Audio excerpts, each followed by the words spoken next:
ఉందా? విధవరాలు ప్రార్థన చెప్పించింది నేను. మా ప్రార్థన ఎలాగుండాలా?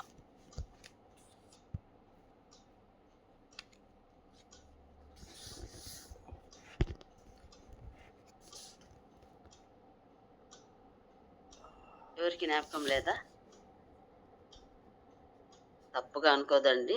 ఊరికి ఎట్లా మనము పొద్దున మాట్లాడుతూ ఉంటే కానీ కొంచెం హెచ్చరికతో ఉంటామని నేను అడుగుతున్నాను. నేను పోయినతూరు ఏం చెప్పినానంటే విధువరాలది వాక్యం చెప్పింటిని. ఎలాగా రాజు దగ్గర వచ్చి విధువరాలు పట్టుదల ప్రార్థన చేసేటప్పుడు మనకి పట్టుదల ఉండాలని నేను చెప్పింటిని. అలాగే పట్టుదలలో ఇంకొకటి ఉండాల. ఏముండాలంటే విశ్వాసము పట్టుదల ఉంటే తండ్రి అయిన దేవుడు మన ప్రార్థన ఆలకించే దేవుడు. మనము ఉత్త విశ్వాసం లేని ప్రార్థన ఉంటే దానికి అర్థం ఉండదు. అలాగే పట్టుదల అంటే విడువక ప్రార్థించడం, విసుగ్గా ప్రార్థించడం. అలాంటప్పుడు మనము దేవుని దగ్గర అవుతాము. మన విశ్వాసము దేవుని దగ్గర అవుతుంది. మన పట్టుదలతో మనము జయించగలము. మనం ఎలాంటి ప్రార్థన చేస్తే గాని జయించగలమని నేను చెప్పింటిని. అలాగే ఈ పొద్దు దేవుని వాక్యం వచ్చి మెలకుగా ఉండడి. దేంట్లో మనం మెలుగుగా ఉండాలా, దేనికోసమని మనము ఈ పొద్దు చదువుదాము. ఎవరన్నా కొంచెం సహాయం చేయండి. యుగేంద్ర బ్రదర్, లూకా 21:34. యుగేంద్ర బ్రదర్ ఉన్నారా? యుగేంద్ర బ్రదర్ ఉన్నానక్క. Praise praise. మీ హృదయములు ఒకవేళ తిండి వలనను మత్తు వలనను అహిక విచారం వలనను మందముగా ఉన్నందున ఆ దినం అకస్మాత్తుగా మీ మీదికి ఉరి వచ్చినట్టు రాకుండా మీ విషయమై మీరు జాగ్రత్తగా ఉండుడి. ప్రీతులాడందరికి చూడండి, ఆ దినములు మీ హృదయములో ఒకవేళ తిండి వలను మత్తు వలను ఐపిక విచారము వలను మందముగా ఉందున ఆ దినము అకస్మాత్తుగా మీ మీదికి ఉరి వచ్చినట్లు రాకుండా మీ విషయమై మీరు జాగ్రత్తగా ఉండండి. చూడండి, ఏ దినం అంటే యేసయ్య వచ్చే రోజు మనం ఎలాగుంటాము? తిండి తినుకొని మనము లౌకిక విషయంలో, ఈ భూలోకం సంబంధించిన విషయంలో మనం ఉంటే ఏమవుతుంది? యేసయ్య వచ్చినప్పుడు మనకి హెచ్చరిక లేకపోతే ఏమవుతుంది? మనం ఏదో పనిలో ఉంటే యేసయ్య వచ్చినప్పుడు మనం ఎట్లా ఫేస్ చేస్తాం యేసయ్య వచ్చినప్పుడు మనం ఎలాగుండాలా? ఆ దినం ఎప్పుడు వస్తుందని తెలియదు. జాగ్రత్తగా ఉండాలా. దేవుడు వాక్యం ఎంత బాగా చెప్తుంది. నేను చాలా అబ్జర్వ్ చేసినాను. చాలా మనము చూడండి, మీరు ఇండివిజువల్ ప్రేయర్ చేయాలా అని మనము అనుకున్నప్పుడు ఏమవుతుంది? కొంచెము స్టేటస్ పెడతాము దేవుని వాక్యం అని మనం మొబైల్ టచ్ చేసినప్పుడు మళ్ళీ ఇంకా ఏమో చూసుకొని పోయేస్తాము. అలాగే ఏమవుతుంది? అక్కడ మనకి జాగ్రత్త లేదు. ఇప్పుడు ప్రేయర్ చేయాలా కదా అని ఒక జాగ్రత్త లేదు. ఏమైపోతుంది? సాతాను మమ్మల్ని డైవర్ట్ చేస్తుంది.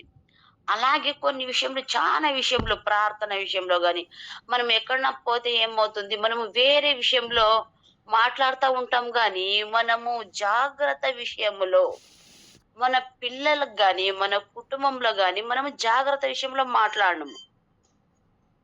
ఎందుకు జాగ్రత్త విషయంలో ఇప్పుడు మనం ఎప్పుడన్నా అనుకుంటామా జీసస్ ఇప్పుడు రావచ్చు, ఏం చేయాలా? మనము రెడీ ఉన్నామా? ఆ విషయమందు జాగ్రత్తగా ఉండండి అని దేవుడు వాక్యం చెప్తుంది. ఉరి వచ్చినట్లు వస్తుందని. ఎట్లంటే అది ఎప్పుడు వస్తుందని తెలియదు మనకి. అలాగా వచ్చినప్పుడు మనము ఈ భూలోకలం చూస్తా ఉన్నాం. నిన్న కానీ మనం మాట్లాడుతూ వస్తున్నాం. ప్రేయర్ ఒకటి ఏమో రాని ప్రేమ తగ్గిపోయింది, ఎక్కడ ప్రేమ లేదు, మనుషులు అంత స్వార్థలు అయిపోయినారు అందరూ అని మాట్లాడుతూ వచ్చినప్పుడు మనము జాగ్రత్తగా లేదు. ప్రేయర్ చేస్తున్నాం, అన్ని చేస్తున్నాం, సిద్ధపాటు లేదు. ప్రేయర్ చేసేది వేరే, సేవ చేసేది వేరే. మమ్మల్ని మనము, మన కుటుంబము, మనము సిద్ధపాటు లేక ఉన్నాము. ఆ దినము ఎప్పుడు వస్తుందని తెలియదు. జాగ్రత్తగా ఉండామా మనము? జాగ్రత్తగా ఎలాగుండాలా? జాగ్రత్తగా మనం ఏం చేయాలా? బ్రదర్ కొలొస్సీయులకు రాసిన పత్ర 4 అధ్యాయము 2 వచనం.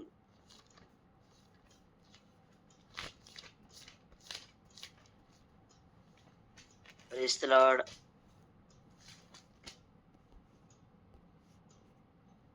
ప్రార్థన యందు నిలకడగా ఉండి కృతజ్ఞత గల వారై దాని యందు మెలకువగా ఉండుడి.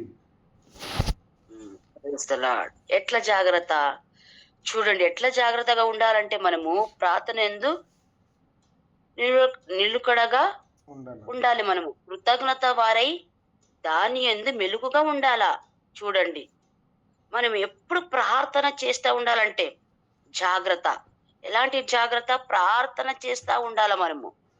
ప్రార్థన చేస్తా ఉండాల. ఆపొద్దు నేనేం చెప్పిన విశ్వాసము, పట్టుదల. ఈ పొద్దు జాగ్రత్తగా మెలుకుగా ఉండాలా. మెలుకుగా మనం ఎంతగా ఇప్పుడు ఆల్ నైట్ ప్రేయర్ మనము నెక్స్ట్ ఆల్ నైట్ ప్రేయర్ ఉంది. మనం ఎంత మెలుకుగా ఉంటామో అంత బ్లెస్సింగ్ ప్రియులారా. ఎందుకంటే ఎంత మెలుకుగా మనం ప్రార్థన చేస్తాము, జాగ్రత్తగా, పట్టుదలతో, విశ్వాసముతో మెలుకుగా మనము చేసినప్పుడు దానికి ఖచ్చితంగా దేవుడు ఉత్తరం ఇచ్చే దేవుడు మన దేవుడు. ఎందుకంటే మీ కొడుకు, మీ పిల్లలు ఎవరన్నా ఏమన్నా అడుగుతాడు. నాకు ఇది కావాలా, ఇది కావాలని. ఒక తూరి, 2 తూరి అడిగితే మీరు నెగ్లెక్ట్ చేస్తారు. అదే ఆ పిల్లోడు లేదు, నేను ఇది రాకుంటే నేను ఇది ఇయ్యకుంటే నేను ఊరుకోనని ఒక్కొక్క తూరి వాడు నిద్ర మబ్బులో గాని నాకు ఈ డాడీ నీవు కొనిపిలే చూడు అని వాడు చెప్తా ఉంటే, అయ్యయ్యో! నా కొడుకుకి ఇది ఇచ్చేది నేను మర్చిపోయినాను కదా! వీడు నిద్రలో గాని నన్ను అడుగుతున్నాడు కదా అని పొద్దున్నే మనం ఏం చేస్తాం, ఫస్ట్ పోయి ఆ కొడుకుకి మనం ఇప్పిస్తాము. అలాగే దేవుడు రాత్రి చేసే ప్రార్థనలో గాని చాలా బలంగా ఉంది. మెలుకుగా మనం ఇప్పుడు గాని మెలుకుగా ఉన్నాం మనం. అవునా కాదా?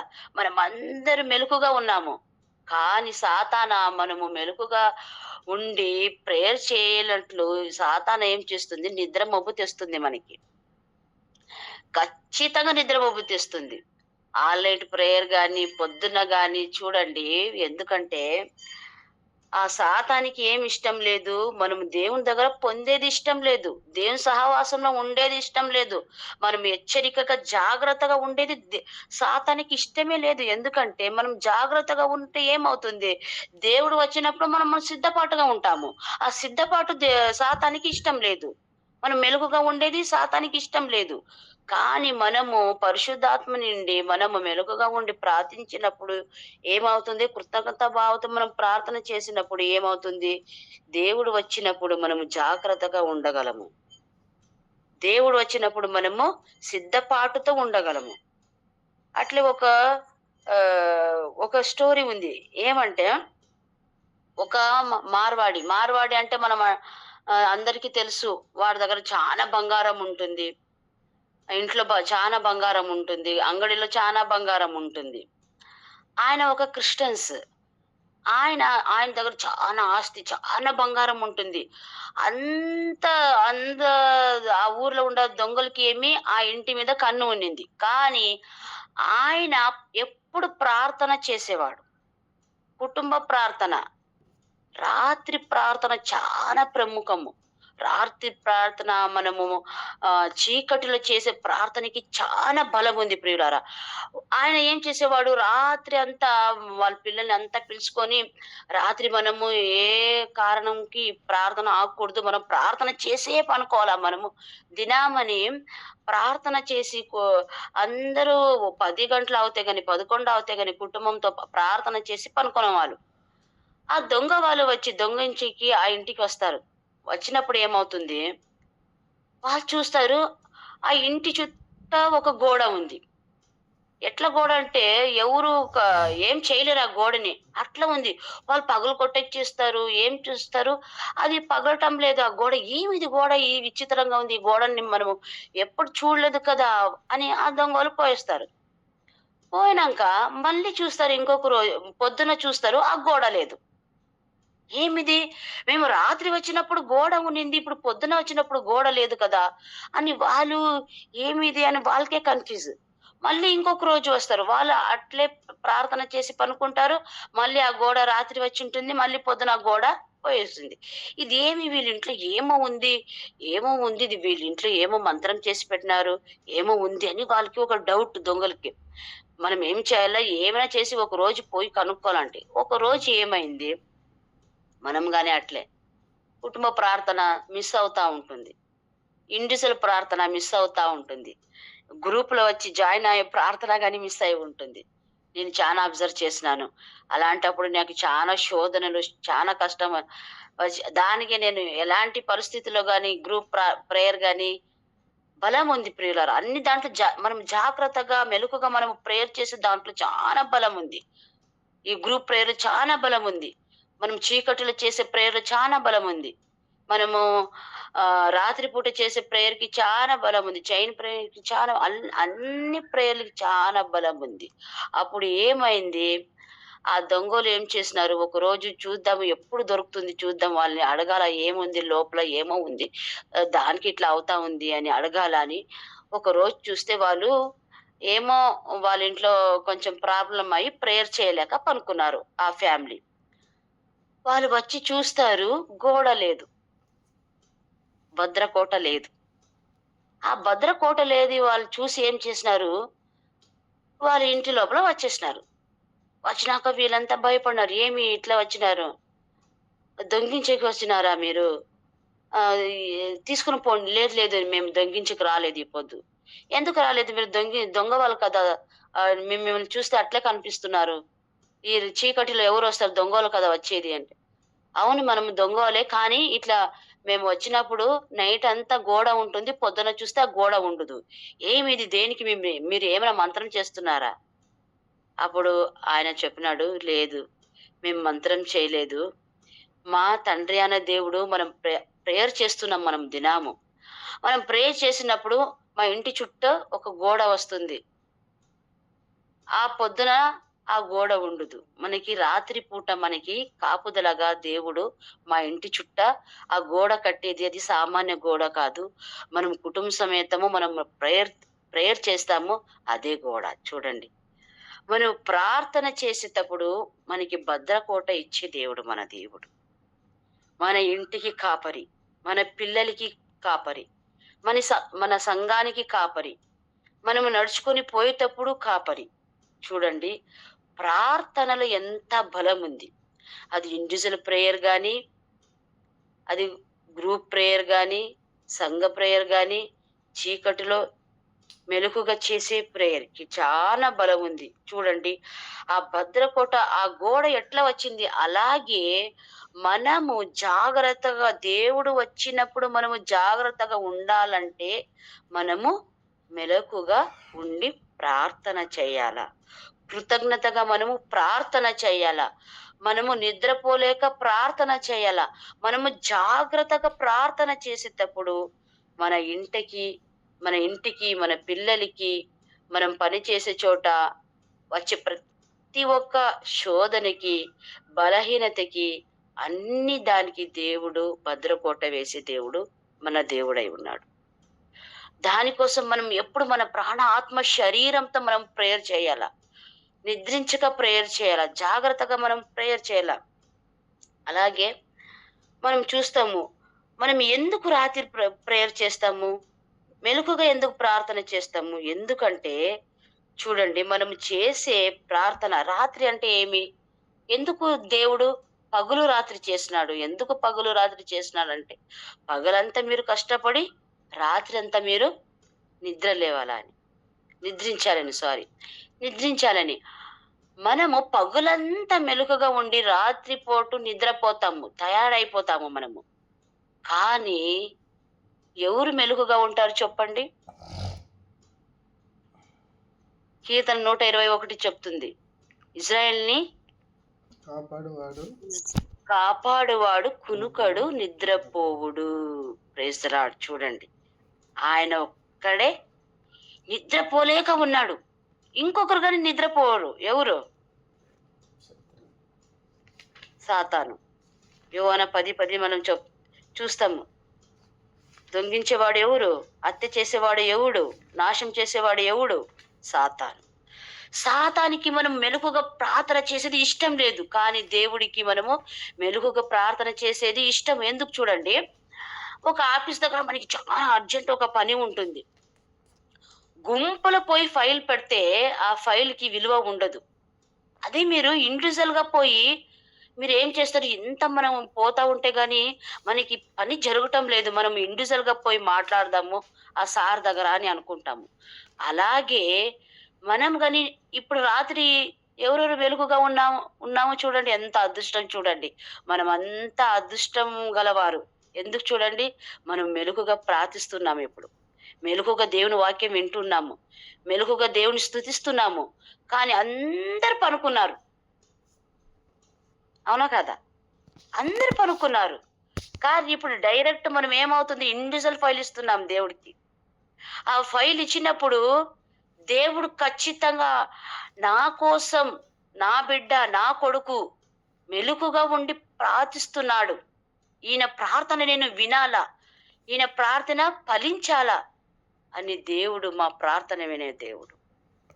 చాలా మంది పగులు టైము ప్రార్థన చేస్తారు. కానీ రాత్రి పూట చేసే ప్రార్థన, ఈ చీకటిలో చేసే ప్రార్థన దేవునికి చాలా ఇష్టము. ఎందుకంటే చూడండి, మనము రాత్రి పూట చేసే ప్రార్థనలో ఇప్పుడు ఏముంది తెలుసా? మనం త్యాగం చేస్తున్నాం. ఏమది? మన నిద్ర త్యాగం చేస్తున్నాం. దేవునికి ఇష్టం. అవునా కాదా? మనము దేహ దండనం ఇస్తున్నాం. మన శరీరానికి విశ్రాంతి ఇయటం లేదు. ఇది దేహ దండనం. ఇది గాని దేవునికి ఇష్టం. ఇంకొకటి, మనము భయముతో జాగ్రత్తగా దేవుని దగ్గర కూర్చొని ప్రార్థన చేస్తున్నాము. ఇదేం భయం? దైవ భయం. దేవునిలో భయంతో మనము, అవునా కదా? మనం కానీ ఎందుకులే ప్రేయర్, ఎందుకు జాయిన్ కావాలా, వద్దులే ఈ పొద్దు వద్దులే, ఈ పొద్దు లేకుంటే అని Karunakar brother, Yugendra brother, Madhu brother ఊరికి అయిపోతే ఏమవుతుంది, ఇది స్టాప్ అవుతుంది. అవునా కదా? కానీ మనం ఏం చేస్తున్నాము? త్యాగం చేస్తున్నాము, దేహ దండనం ఇస్తున్నాము, మన శరీరానికి దండనం ఇస్తున్నాము. మనం భయంతో కూర్చున్నాము. సిద్ధపాటు దేనికోసం? ఆ దినము కోసం. యా దినము? దేవుడు యేసయ్య ఎప్పుడు వస్తాడో తెలియదు. యేసయ్య ఎప్పుడే వచ్చేస్తే ఏమవుతుంది? మన అంత అదృష్టవంతులు ఎవరు లేదు. ఎందుకంటే మనము సిద్ధపాటుతో కూర్చున్నాము. అవునా కదా? అదే మనం పనుకొని ఉంటే మెలకువగా లేదు, ఆయన వచ్చేస్తాడు. అప్పుడేమవుతుంది? మనము ఆయన ముందర నిలవలేము మనం. దానికోసం ఈ సిద్ధపాటు, దానికోసం ఈ మెలకుగా చేసే ప్రార్థన. మెలకుగా చేసే ప్రార్థనలో చాలా శక్తి ఉంది, చాలా బలం ఉంది. ఎందుకంటే లోకమంతా పగులు పూట ప్రార్థన చేస్తారు చాలా మంది, కానీ రాత్రి పూట చేసేవాళ్ళు కొంతమంది. ఆ కొందరిలో మనము ఉన్నాము. అలాగే బ్రదర్ లూకా 22:46 చదవండి.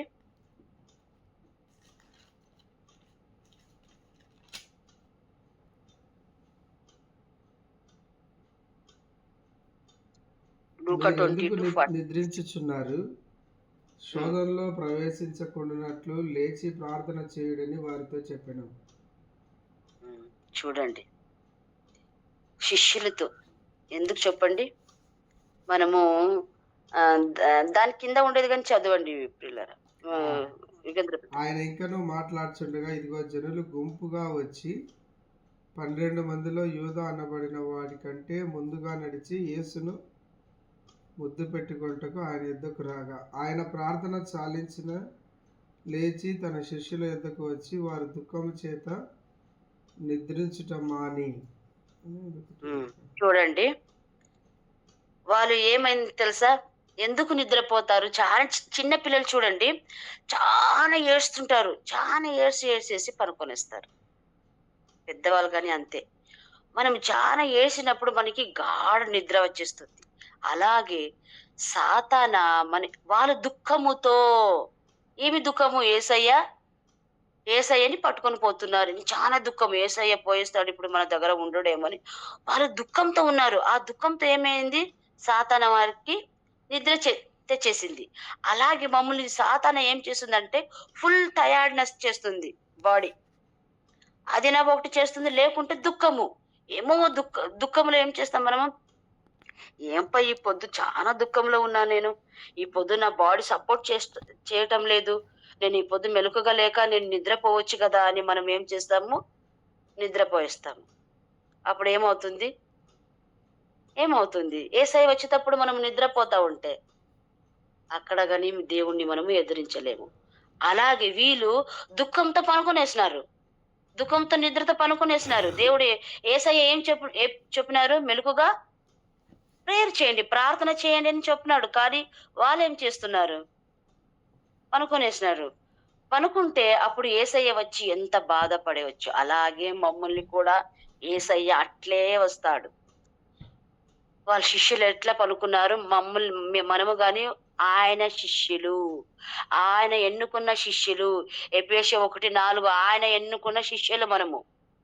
ఈ లోకంలో ఎంతో మంది ఉన్నారు. కానీ ఆయన ఎన్నుకోలేదు. మమ్మల్ని ఎన్నుకున్నారంటే ఆయన శిష్యులు మనము. ఆయన ఎట్లా వచ్చి ఆ శిష్యుల్ని వచ్చి ఎందుకు మీరు నిద్రపోతున్నారు అని అడిగినట్లే మమ్మల్ని గాని అడిగే దేవుడు. ఎందుకు నిద్రపోతున్నారు మీరు అని అడిగే దేవుడు మన దగ్గర వచ్చినప్పుడు మనకు గాని జాగ్రత్తగా ఉండాల ప్రియులారా. మనము గాని నిద్రపోతా ఉంటే ఏమవుతుంది? శోధనలు ప్రవేశించకుండా ప్రార్థన చేయండి. ఈ లోకంలో ఉన్న ప్రతి ఒక్క శోధన జయించాలంటే ఒకే ఆయుధము, అది ప్రార్థన.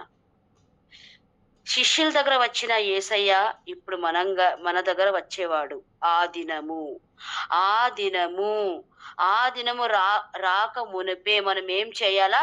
జాగ్రత్తగా మెలకుగా మనము ఉన్నప్పుడు, మనం ప్రార్థించినప్పుడు ఏమవుతుందంటే యేసయ్య వచ్చి మమ్మల్ని ఆదుకుంటాడు. మన బిడ్డ నిద్రపోలేదు, ప్రార్థిస్తున్నాడు. మన బిడ్డ మెలకుగా ఉన్నాడు.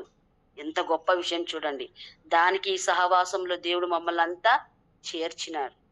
లాస్ట్ బ్రదర్ యాకోబు 5:19 చదవండి brother. Last.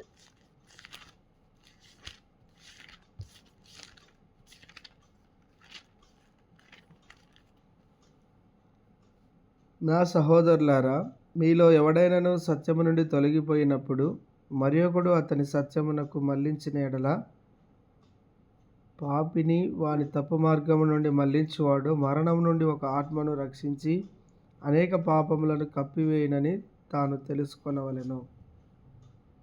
Praise the Lord. చూడండి, ప్రార్థన చాలా మంది పాపం చేస్తారు. కానీ యేసయ్య ఏమంటున్నాడు?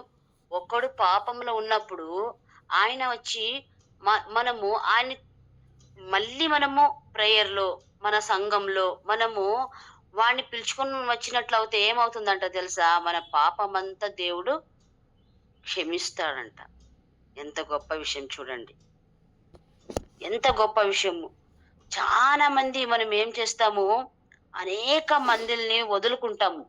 బోనిల వాళ్ళు విశ్వాసంతో బ్రదర్ గాని మొన్న అన్నారు, మనం చాలా మంది ప్రేయర్లు పిలుచుకొని రావాలా, వాళ్ళ పట్ల మనము హెచ్చరికగా ఉండి వాళ్ళని ఫాలో చేయాలా, ఒక ఆత్మ గాని నశించిపోకూడదు, రక్షణ రావాలని యుగేంద్ర బ్రదర్ మన చెప్పినారు.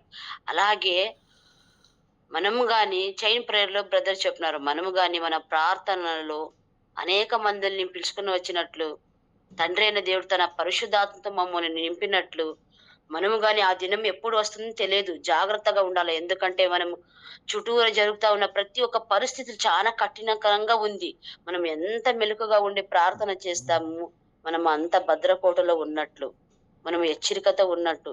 దేవుని కోసం మనము యేసయ్య ఎట్లా శిష్యుల దగ్గర పోయి ఇంకా మీరు నిద్రపోతున్నారా అని మమ్మల్ని గాని చెప్పకూడదు. యేసయ్య వచ్చినప్పుడు మనము నిద్రతో ఉండకూడదు. మనము గాని మెలకుగా ఉండి మన కుటుంబాన్ని, మన సంఘాల్ని, మన పిల్లల్ని, మమ్మల్ని గాని జాగ్రత్తగా హెచ్చరికగా ఉండాలని దేవుడు ఈ వాక్యం దీవించాలని వేడుకుంటాను. ఆమె. థ్యాంక్ యూ అక్క. చక్కటి మాటలు వివరించినటువంటి బాధ్యతకు ప్రభునామం నా వందనాలు తెలియజేస్తా ఉంటాను. నిజంగా అక్కగారు చెప్పినట్లుగా ఉదయకాల సమయంలో మనం ఎంతోగానో రీఛార్జ్ చేయబడ్డాం. అక్కగారి మాటల ద్వారా దేవుడు ఎంతగానో చక్కగా మాట్లాడుతూ వచ్చాడు మనతోని. ఉదయకాల సమయంలో ప్రార్థన అవసరత లేదా ప్రార్థనలో పట్టుదల, నిజంగా జాగ్రత్త అనేది మనము ఎప్పుడు చూపిస్తామంటే ప్రమాదం ఉంది అనేప్పుడు రాస్తాం కదా. సో ప్రార్థన చేయకపోతే ప్రమాదం ఉంది అనేది ఉదయకాల సమయంలో మనతో మాట్లాడుతూ ఉంటారు. ప్రమాదం అంటే అది శత్రువు మనల్ని అటాక్ చేసి ఈ లోకంలో కలిసిపోయి చేసి తర్వాత ఈ లోకంలో జీవింపచేసి నరకానికి ఈడ్చుకొని వెళ్ళేవాడుగా ఉంటాడు. ప్రార్థన అనేది ఒకగా చెప్పినట్లుగా మెలకుగా ఉండాలి. ఇది చాలా ఇంపార్టెంట్. శోధనలోనికి ప్రవేశించుకున్నట్లు మెలకుగా ఉండి ప్రార్థన చేయుడి కదా. ముఖ్యంగా నేటి దినాల్లో ప్రార్థన మనం ఎప్పుడూ చెప్తూనే ఉంటాం, గ్రూపులో అన్ని చోట్ల నేను ఎక్కడైనా వెళ్ళినా కానీ ప్రార్థన అవసరత, ప్రార్థించండి, ప్రార్థన చేయండి, ప్రార్థన. సో మనం ప్రార్థన చేస్తూ ఉన్నప్పుడు అక్కగా చెప్పినగా మనం దేవుని యొక్క బలము, శక్తిని మనము అనుభవించే వారంగా ఉంటాం. నిజంగా మనం కూడా అక్క చెప్పినట్లుగా మనం ఆలోచిస్తే రాస్తాడు 25వ అధ్యాయం మత్తయి సువార్తలో, నిజంగా పరలోక రాజ్యము ఆయన తెలిసి మనకు దివిటీలు పట్టుకుని వచ్చిన వారిని పోలి ఉంటుందని సిద్ధుల్లో వాళ్ళు ఏం చేసినారు తెలుసా, నూనె అంతా కూడా సిద్ధపరచుకున్నారు. సో ఒక వారైతే బుద్ధి లేని వారు ఏం చేశారు, మాకు కొంత ఇవ్వనప్పుడు మాకు మీకు చాలదు, అమ్మవారి దగ్గరకు వెళ్ళి కొనుక్కోండి అని చెప్పినప్పుడు వాళ్ళు అక్కడికి వెళ్ళిపోతారు. అప్పుడే దేవుడు వచ్చేసి వాళ్ళను తీసుకెళ్ళిపోతాడు. అంటే సిద్ధపాటు ప్రార్థనలో, అంటే ప్రార్థన అయితే మీ వాక్యంలో అయితే మేము సిద్ధపాటు. అసలు దేవుడు ఏ రోజు వస్తాడో తెలియదు. మనం ఏం చేయాలంటే అలర్ట్, దేవుడిలో ఖచ్చితంగా అక్కగా చెప్పినట్టుగా ప్రతి దినము మన కుటుంబంలో ప్రార్థన కలిగి ఉండాలి. అప్పుడు మనము ఆ పౌలంతా చేసినటువంటి దేవుడు మేళ్లకు మనం రాత్రి కృతజ్ఞతలు చెప్పాల్సినటువంటి అవసరం ఉంది. నిజంగా పౌల దినాల్లో ఎందరో యాక్సిడెంట్ల తర్వాత, హార్ట్ అటాకుల తర్వాత, నిజంగా నా యొక్క విధానం తర్వాత భూమిని విడిచిపెట్టి వెళ్ళిపోయేవారుగా ఉంటున్నారు. బట్ దేవుడు పౌలంతా కాపాడి ఎన్నో ఆపదలు, ఇరుకులు, ఇబ్బందులు రాత్రికాలం మోకరించి దేవా వాళ్ళంతా కాపాడావు, నీకు వందనాలని మనం చెప్పడానికి ఒక సమయం లేదా? ఒకసారి ఆలోచించుకోరా. నిజంగా వాళ్ళ అక్క రిలీజ్ చెప్పినటువంటి ఆ ఇలిస్ట్రేషన్ లో మనం చూస్తే, నిజంగా వాళ్ళు ఆ యొక్క ఏ రోజైతే ప్రార్థన చేయలేదో వారి చుట్టూ ఆ యొక్క ప్రార్థన కూడా లేకపోవడం, నిజంగా ప్రార్థన శక్తి లేకపోవడం. సో ప్రార్థన అనేది ఎంత అవసరమో మనం ఈ రోజు నేర్చుకోగలిగాం. కాబట్టి మనము అలా ఉండడానికి, ప్రార్థించడానికి ప్రతి విషయంలో దేవునికి కృతజ్ఞతలు చెప్పేవారు. కదా దావీదు కూడా ఏమంటాడు తెలుసా, ఎప్పుడు తెల్లాడుతుంది కానీ ఎదురు ప్రార్థించాలా, దేవుని సన్నిధికి ఎప్పుడు వెళ్ళాలా, దేవుని సన్నిధిలో నేను ఎప్పుడు కనబడాలా. ఈ విధంగా ఆలోచించినప్పుడు ప్రార్థన అనేది చాలా ఆయుధం లాంటిది. ఒక యుద్ధానికి వెళ్ళినప్పుడు ఆయుధం లేకపోతే మనం ఏం చేస్తాం, ఖచ్చితంగా శత్రువు చేతిలో లయమైపోవాల్సింది, మరణించాల్సింది. ఆ ఆయుధం అనేది ప్రార్థన. కాబట్టి ప్రార్థన అనేది ప్రతి విషయంలో, మన పర్సనల్ లైఫ్ అయితేనేమి, కుటుంబంలో ప్రార్థించడం విషయంలో అయితేనేమి, ఎక్కడైనా అని ప్రార్థించమన్నప్పుడు చక్కన ప్రార్థించడానికి మనం సిద్ధంగా ఉండాలి కదా. దినాలు కొందరు ప్రార్థించారంటే లేదు మీట్ చేయండి అని. ఎందుకంటే దేవుడు ఇచ్చే ఛాన్స్ ని మనం ఉపయోగించుకోకపోతే నిజంగా మనం ఎంతో దౌర్భాగ్యం అవుతాం. ప్రార్థించినప్పుడు ఖచ్చితంగా మనం ప్రార్థించడానికి ఎల్లప్పుడూ మెలకుగా వాడి సిద్ధపడి జాగ్రత్తగా ఆయన సన్నిధిలో ప్రార్థించాల్సి తెలియజేస్తూ ఉంటున్నాను. దయచేసి గమనించండి, ఈ గ్రూప్ లో ప్రార్థనాంశాలు చేయబడ్డాయి, వాటి విషయంలో ప్రార్థిద్దాం. తర్వాత పిఎల్డిని జ్ఞాపకం చేసుకుందాం. అమృతక్క వారు నిర్వహిస్తున్నారు. దానికి కావాల్సినటువంటి స్పీకర్స్, వెన్యూ, ఫైనాన్స్